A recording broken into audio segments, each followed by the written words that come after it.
What's up, everybody? This will be part 4 of the all-wheel drive floor pan swap. As you can see, the floor pan was sitting right here. I got that laid onto the ground and onto my little cart thing, which I can raise up and down. Basically, I'm just kind of looking where everything's going to land. First thing I'm seeing, I'm pretty sure I'm going to have to cut both of them little legs off because they're too low. And then I got to cut a lot of this back out. My idea was to, I knew the Audi floor pan was too short and I was going to match the two. But the Audi floor pan is going to sit way higher, like probably up to here. And there's no reason to have any of this here. So I'm going to go ahead and cut all that out. You are supposed to line up the bottom of the frame rail here to the bottom of the frame rail here, or wherever it lands, probably somewhere back in here. And therefore the floor pan will be a lot higher.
All right, so the idea here is this little piece right in here basically slides into this piece.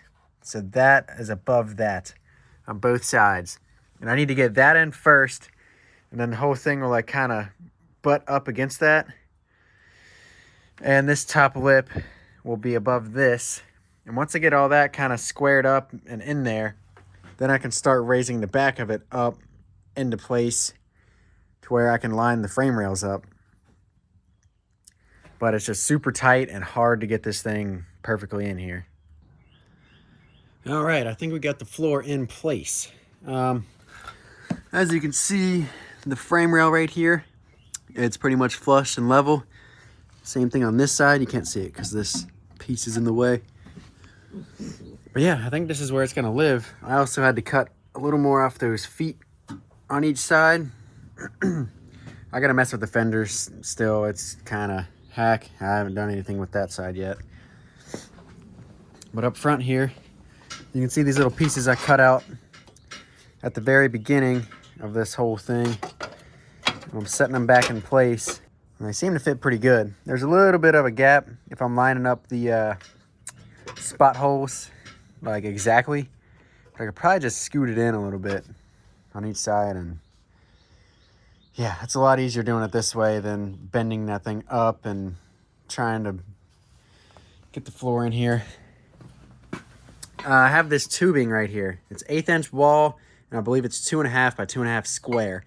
I think I'm gonna cut a little piece off of that for this gap here and that gap. And I'm probably gonna cut a little more off of that little flange hanging off so I have room to weld and get like the welder up in there. But yeah, we're starting to make some ground on this. All right, so I kind of smacked these fenders around and got them to form a little better on each side. That one's pretty bent around this. I probably could have cut the Audi pan instead of cutting the Jetta wheel well. There's a couple little gaps that I have to fill in, like up here. I don't know. I'm not super good at body work, but my dad used to be a body guy, so I'm gonna get him on the job, and we'll get it looking a little better than this. Next step, I believe I'm gonna start welding all that stuff in. And also, I went ahead and cut this whole strip right here out of the fender well because I don't need it. It's a bunch of extra. And I had to cut a little bit around where the shock is gonna mount. I could probably smooth it out and make it look a little better. And then on this side, I have yet to cut it, but you can see there's a bunch of extra. I need to cut all around this too because the shock mount is way up under there hiding. So yeah, pretty much all of this can be cut out, and a strip probably like 2 or 3 inches can be cut out along that. And I'll probably just taper off and kind of come back down and blend into that bend. But yeah, all this down here fits real good. It's a little beat up, but you're never gonna see it. It's behind the tire. It'll be fine. I went ahead and put a bunch of self-tappers all in the floor and around the pan. Put some in the front along that seam. And I got some over in this fender. Basically the floor is held in at this point with all the self-tappers. Once again, frame rails are lined up. They aren't welded in or anything yet. And I just lowered the pressure off of this stand, and the floor is technically in the car. I am going to clear some of this stuff out of the way and get the rear end into the garage and bolt it up to the floor pan and just make sure everything lines up, make sure the wheels fit right in the wheel wells, and I'm just gonna do some measuring just to double check before I fully weld that thing in. All right, we have a rear end in here. So me and my dad got the rear end out of the backyard and we took the big Hoosier slicks off of it. Yeah, we got the rear end in here.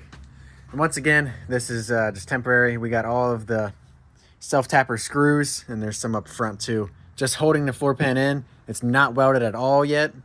We just wanted to put the rear end in and do some measuring and make sure everything looks right and looks like it's square and everything.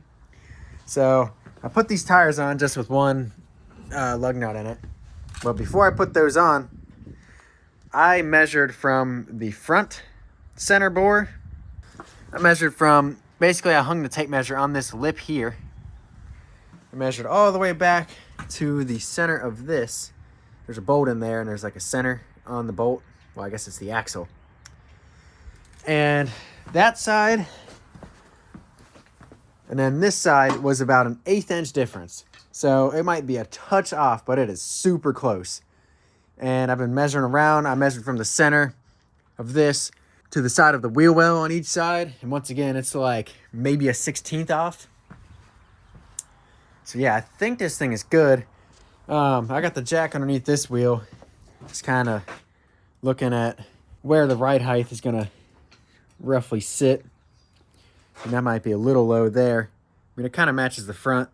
But you can see there's a decent amount of camber. But that's all right because I bought a bunch of PowerFlex bushings for this rear end. And these are adjustable. These go on the lower link of this rear end, that beam there, across up to there. So basically I can control the amount, how long that bar is. I can push this out or in and change the camber. I mean, don't get me wrong, I like some cambered cars or whatever, but this is a drag car and it ain't what I'm looking for. Not on this car. Maybe the Miata out there. That's gonna be my my stance car. But anyways, yeah, we have a rear end in this car at the moment.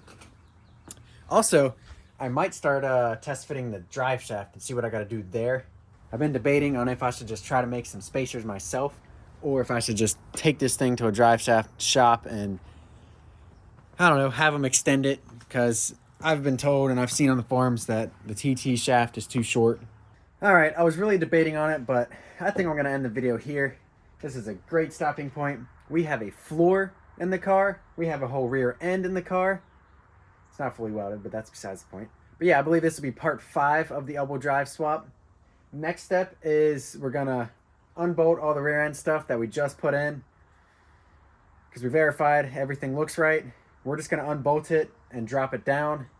And then we are gonna leave most of the self-tapper screws in there, and then start filling in all of the holes, all of the spot welds all around the floor pan. And then after I get welds on all sides, I'll start pulling all of the self-tapper screws out.